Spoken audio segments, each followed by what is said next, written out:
Guys, ಬಸ್ಸಾರ್ ಅಂದ್ರೆ ಯಾರಿಗೆ ತಾನೇ ಇಷ್ಟ ಇರಲ್ಲ. ಈ ತರ ಏನಾದ್ರೂ ನೀವು ಬಸ್ಸಾರ್ನ ಮಾಡ್ಕೊಟ್ರೆ ಮತ್ತೆ ಮತ್ತೆ ಮಾಡ್ಕೊಡಿ ಅಂತಾರೆ, ಅಷ್ಟು ಟೇಸ್ಟಿ ಆಗಿರುತ್ತೆ. ಹೆಸರು ಕಾಳು ಮತ್ತೆ ಸಬ್ಬಕ್ಕಿ ಸೊಪ್ಪನ್ನ ಯೂಸ್ ಮಾಡ್ಕೊಂಡು ಈ ತರ ಮಾಡಿದ್ರೆ ನಿಜವಾಗ್ಲೂ ಟೇಸ್ಟ್ ಅಂತೂ ಅಲ್ಟಿಮೇಟ್ ಆಗಿರುತ್ತೆ.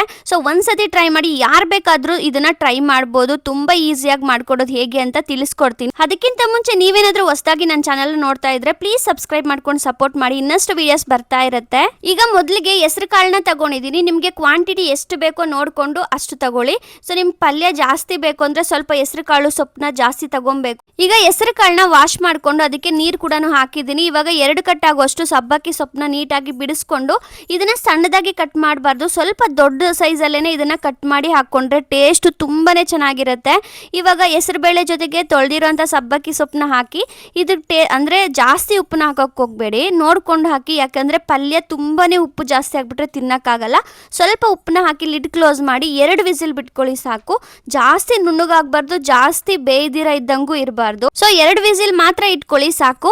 ಇವಾಗ ಅದು ಆ ಕಡೆ ಬೇಯಕ್ಕೆ ಇಟ್ಬಿಡಿ. ಈ ಕಡೆ ನಾವು ಒಂದು ಪ್ಯಾನ್ ಇಟ್ಕೊಂಡು 1 ಟೇಬಲ್ ಸ್ಪೂನ್ ಅಥವಾ 2 ಟೇಬಲ್ ಸ್ಪೂನ್ ಅಷ್ಟು ಎಣ್ಣೆ ಹಾಕಿ 1 ಈರುಳ್ಳಿನ ಕಟ್ ಮಾಡಿ ಹಾಕೊಂಡಿದೀನಿ. ಇದರಲ್ಲಿ ಬೆಳ್ಳುಳ್ಳಿ ಕೂಡ ತುಂಬಾನೇ ಟೇಸ್ಟ್ ಕೊಡುತ್ತೆ. ಸೊ ಸ್ವಲ್ಪ ಬೆಳ್ಳುಳ್ಳಿನ ಜಾಸ್ತಿ ಹಾಕೊಳ್ಳಿ, ನಾರ್ಮಲ್ ಸಾಂಬಾರ್ಗಿಂತ 2 ಗಡ್ಡೆ ಆಗುವಷ್ಟು ಬೆಳ್ಳುಳ್ಳಿನ ಹಾಕೊಂಡು ಈರುಳ್ಳಿ ಮತ್ತೆ ಬೆಳ್ಳುಳ್ಳಿನ ಚೆನ್ನಾಗಿ ಫ್ರೈ ಮಾಡ್ಕೊಳ್ಳಿ. ಇದರಲ್ಲಿ ಟೇಸ್ಟ್ ಕೊಡೋದೇ ನಮ್ಗೆ ಈ ಪ್ರೋಸೆಸ್ ಅಲ್ಲೇನೆ. ಸೊ ಈರುಳ್ಳಿ ಮತ್ತೆ ಬೆಳ್ಳುಳ್ಳಿ ಎರಡೂ ಕೂಡ ಫುಲ್ ಗೋಲ್ಡನ್ ಕಲರ್ ಬರೋವರೆಗೂ ಫ್ರೈ ಮಾಡ್ಕೊಬೇಕು. ಈಗ ಅದಕ್ಕೆ ಅರ್ಧ ಟೇಬಲ್ ಸ್ಪೂನ್ ಅಷ್ಟು ಜೀರಿಗೆನ ಹಾಕೋತಾ ಇದ್ದೀನಿ. ಟೇಸ್ಟ್ ಸೂಪರ್ ಆಗಿರುತ್ತೆ ಈ ತರ ಜೀರಿಗೆ ಹಾಕೊಂಡು ಉರಿಯೋದ್ರಿಂದ. ಈಗ ಅದಕ್ಕೆ ಕರಿಬೇವಿನ ಸೊಪ್ಪು ಒಂದು 5-6 ಎಲೆನ ಹಾಕೊಳ್ಳಿ, ಟೇಸ್ಟ್ ಚೆನ್ನಾಗಿರುತ್ತೆ.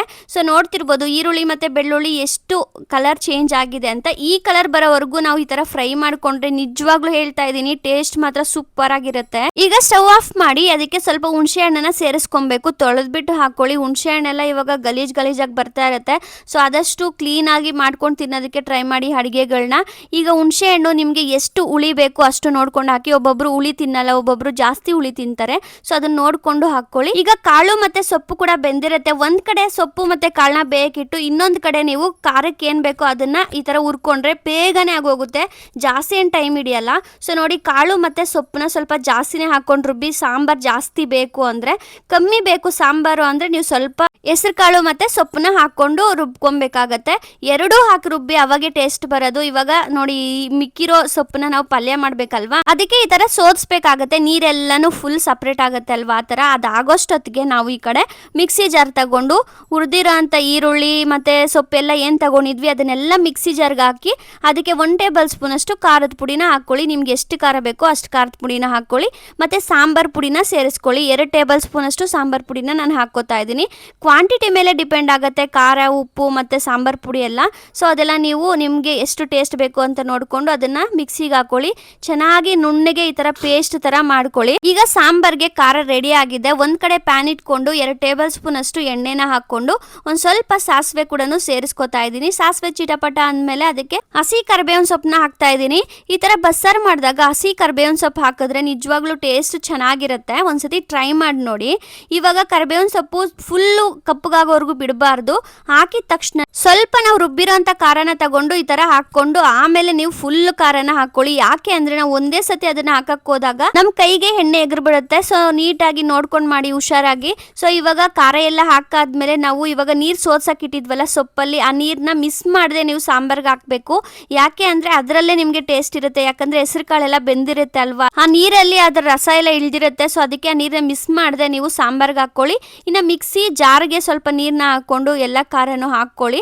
ನಿಮ್ಗೆ ಥಿಕ್ನೆಸ್ ಆಗಿರ್ಬೇಕು ಅಂದ್ರೆ ನೀರ್ ನೋಡ್ಕೊಂಡು ಕಮ್ಮಿ ಹಾಕೊಳ್ಳಿ. ನನ್ಗೆ ಈ ತರ ಬಸ್ಸಾರು ಸ್ವಲ್ಪ ಗಟ್ಟಿ ಇದ್ರೇನೆ ಇಷ್ಟ ಆಗುತ್ತೆ. ಮುದ್ದೆಗೆ, ರೈಸ್ಗೆ ಸಖತ್ತಾಗಿರುತ್ತೆ. ಯಾರಿಗೆ ತಾನೇ ಇಷ್ಟ ಇರಲ್ಲ ಈ ತರ ಬಸ್ಸಾರು ಮಾಡ್ಕೊಂಡು ತಿನ್ನೋದಲ್ವಾ. ನಮ್ಗಂತೂ ಫೇವ್ರೇಟ್ ಅಂತಾನೆ ಹೇಳ್ಬೋದು. 2-3 ದಿನ ಇಟ್ಕೊಂಡು ತಿಂತೀವಿ ಸಾಂಬಾರ್ನ. ಈಗ ಇದಕ್ಕೆ ನೋಡ್ಕೊಂಡು ಉಪ್ಪು ಹಾಕ್ಬೇಕಾಗತ್ತೆ. ಯಾಕೆ ಅಂದ್ರೆ ನಾವು ಬೇಯಿಸಕ್ಕೆ ಅಂದ್ರೆ ಸೊಪ್ಪೆಲ್ಲ ಬೇಯಿಸೋದ್ವಾಗ ಉಪ್ಪು ಹಾಕಿರ್ತೀವಲ್ವಾ, ಸೊ ಆ ನೀರ್ನು ಸೇರಿಸಿರ್ತೀವಿ. ಸೊ ಮೇಯ್ನು ಫಸ್ಟ್ ಟೇಸ್ಟ್ ನ ಚೆಕ್ ಮಾಡ್ಕೊಂಡು ಆಮೇಲೆ ಉಪ್ಪನ್ನ ಹಾಕೋದು ಬೆಟರ್ ಅಂತ ಹೇಳ್ತೀನಿ. ಈಗ ಇದು 2 ಕುದಿ ಬಂದ್ರೆ ಸಾಕು, ಸಾಂಬಾರ್ ರೆಡಿ ಆಗತ್ತೆ. ಇದನ್ನ ಒಂದ್ ಕಡೆ ಸ್ಟವ್ ಮೇಲೆ ಇಟ್ಬಿಡಿ. ಇವಾಗ ಪಲ್ಯಕ್ಕೆ ಸೊಪ್ಪನ್ನೆಲ್ಲ ಕೂಡ ನೀಟಾಗಿ ಕೈಯಿಂದ ಅದನ್ನ ಪ್ರೆಸ್ ಮಾಡಿ ನೀರ್ನೆಲ್ಲ ಸಪರೇಟ್ ಮಾಡಿ ಆ ನೀರ್ನು ಕೂಡ ಮಿಸ್ ಮಾಡದೆ ಸಾಂಬಾರ್ ಒಳಗಡೆನೆ ಹಾಕಿ. ನಿಜ ಹೇಳ್ತಾ ಇದ್ದೀನಿ ಗೈಸ್, ಒಂದ್ಸತಿ ನೀವೇನಾದ್ರೂ ಈ ತರ ಬಸ್ಸಾರ್ ಮಾಡಿ ನೋಡಿ, ನಿಜವಾಗ್ಲೂ ನೀವೇ ಬಂದು ಥ್ಯಾಂಕ್ಸ್ ಹೇಳ್ತೀರಾ, ಅಷ್ಟು ಟೇಸ್ಟಿಯಾಗಿರುತ್ತೆ. ಇವಾಗ ಸೊಪ್ಪಿಗೆ ಒಗ್ಗರಣೆ ಹಾಕ್ಕೊಳ್ಳೋದಕ್ಕೆ ಒಂದು ಪ್ಯಾನ್ ಇಟ್ಕೊಂಡು 1 ಟೇಬಲ್ ಸ್ಪೂನ್ ಅಷ್ಟು ಎಣ್ಣೆ ಹಾಕ್ಕೊಂಡು ಇವಾಗ ಈರುಳ್ಳಿನ ಸಣ್ಣದಾಗಿ ಕಟ್ ಮಾಡಿ ಹಾಕ್ಕೊತಾ ಇದ್ದೀನಿ. ಒಬ್ಬೊಬ್ಬರಿಗೆ ಸೊಪ್ಪಲ್ಲಿ ಈರುಳ್ಳಿ ಜಾಸ್ತಿ ಹಾಕಿದ್ರೆ ಇಷ್ಟ ಆಗಲ್ಲ, ಒಬ್ಬೊಬ್ಬರಿಗೆ ಕಮ್ಮಿ ಹಾಕಿದ್ರೆ ಇಷ್ಟ ಆಗಲ್ಲ. ಸೊ ನಿಮ್ಮ ಮನೆಯವ್ರಿಗೆ ಯಾವ ಥರ ಇಷ್ಟ ಆಗುತ್ತೆ ಅಷ್ಟು ಈರುಳ್ಳಿನ ಹಾಕ್ಕೊಂಡು ಅದಕ್ಕೆ ಒಂದು 3 ಹಸಿ ಮೆಣಸಿನ್ಕಾಯಿನ ಸೇರಿಸ್ಕೊಂಡು ಒಂದು 5-6 ಬೆಳ್ಳುಳ್ಳಿನ ಜಜ್ಜಿಬಿಟ್ಟು ಹಾಕ್ಕೊಳ್ಳಿ. ಇದು ಟೇಸ್ಟ್ ಚೇಂಜ್ ಮಾಡುತ್ತೆ ಪಲ್ಯದು. ಸೊ ಬೆಳ್ಳುಳ್ಳಿ ಎಲ್ಲ ಹಾಕಿ ಈ 3 ಮತ್ತು ಸ್ವಲ್ಪ ಹಸಿ ಕರಿಬೇವಿನ ಸೊಪ್ಪನ್ನ ಹಾಕ್ಕೊಳ್ಳಿ. ಇಷ್ಟನ್ನೇ ಚೆನ್ನಾಗಿ ಫ್ರೈ ಮಾಡಿ. ಮತ್ತು ನಿಮ್ಗೇನಾದರೂ ಸೊಪ್ಪಲ್ಲಿ ಉಪ್ಪೇನಾದರೂ ಕಮ್ಮಿ ಇತ್ತು ಅಂದರೆ ಇವಾಗ ಉಪ್ಪನ್ನ ಸೇರಿಸ್ಕೊಬೋದು. ಬಟ್ ಸೊಪ್ಪು ಬೇಯಿಸೋವಾಗ ಉಪ್ಪು ಹಾಕಿರ್ತೀವಿ, ಸೊ ನೋಡಿಕೊಂಡು ಹಾಕಬೇಕಾಗತ್ತೆ. ಈಗ ಈರುಳ್ಳಿ ಎಲ್ಲನೂ ಗೋಲ್ಡನ್ ಕಲರ್ ಬರೋವರೆಗೂ ಫ್ರೈ ಮಾಡ್ಕೊಂಡು ಆದಮೇಲೆ ನಾವು ಇವಾಗ ಸೊಪ್ಪನ್ನ ಹಾಕ್ಕೊಬೇಕಾಗತ್ತೆ.